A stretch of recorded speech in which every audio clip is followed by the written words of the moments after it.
Hi everyone आपण मानकु Rudransh and mama blog को स्वागत। आज गोटे फ्रेश ब्लॉग रे देखिबा रुद्रांश बे कोन करूची। हाय रुद्रांश। रुद्रांश तू कौन करूछु? डॉक्टर है जी। आ तू से कोन टेस्ट करथलु? मार टेस्ट करथलु? मार मार मामा रो मार मार टेस्ट कर दे। हाँ ओके। तो थर्मोमीटर कहीं मार टे टेस्ट कर दिलु थर्मोमीटर। अरे बाबा ये ना अम्मा गोटे इंजेक्शन दे देबुटी हाथ रे दे। हाँ हाथ रे इंजेक्शन दे देबुटी। हाँ ओके ओके ओके। आ तो गॉगल कहीं तो गॉगल्स कहीं तो गॉगल्स गॉगल अरे अरे अरे से तो बाबा जाबू शिखे देखिल ऑर्थोपेडिक डॉक्टर बनी गलानी एबे रुद्रांश। रुद्रांश तो गॉगल कहीं देखे दिलु तू गॉगल पिंदी के तू बनी गेलु। फैन आ फैन में तू गॉगल पिंदी के देखे दे। आ तो सीजर्स कहीं जा ठीक जल्दी जल्दी चलो।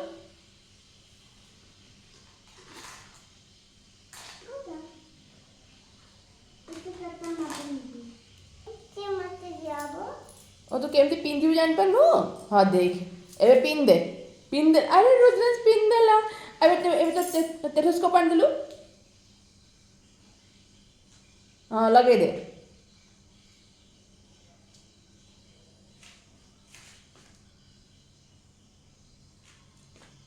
एपटी अनेलु अने दे कैमरा बड़ी अने दे।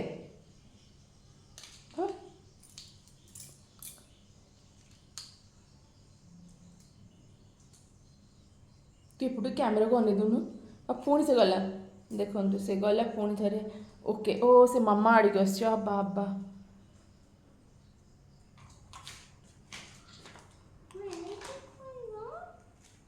से कौन मामा भी जानी।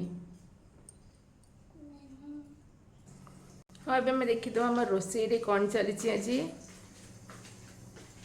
रोसे देखु आज मु बनई बरा एक्चुअली ये दही बरा ही बनब ये आप देखिपारे मुझे अलरेडी दहीटा को मिक्स कर रखी पानी सहित पानी लुण पकईकि मिक्स कर रखी तो यहीटा बनी ये देखो मु बनी आमर बैगण फ्राए देखो गोटे साइड पूरा भल से हो जाइए आ गोटे साइड बनुची आ बाकी ये सब तक थुआ आमर बैगण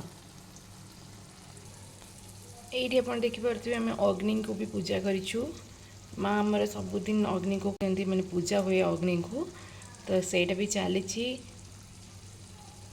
एबे मु बाकी बराटाक भी फ्राए कर दूची। एबे आमर दही बरा पाई मुझे छुंक प्रस्तुत करुँची तो ये मु पकईदेवी एबे फुटण आगे टे फ्राए करदे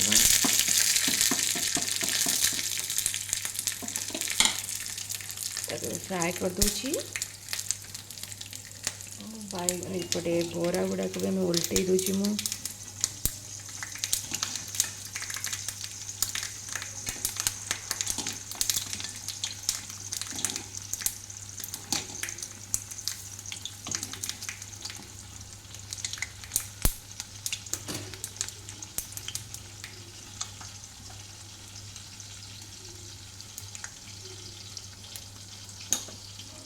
बेटा को लेकिन आम पकेबा आमर दही जो दही बरा भितर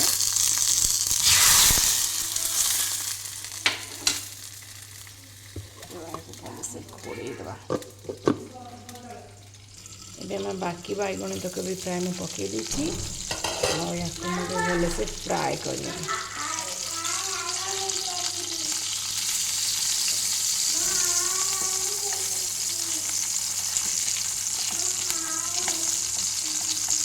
गोटे हाथ में मोबाइल धरती और गोटे हाथ में मो बैगण को ओल्टेवा को ट्राए कर किंतु होना मु कौन करी बहुत कष्ट ये बैगण गुड़ाक सब ओल्टे देती मु भलसे घोड़े देवा।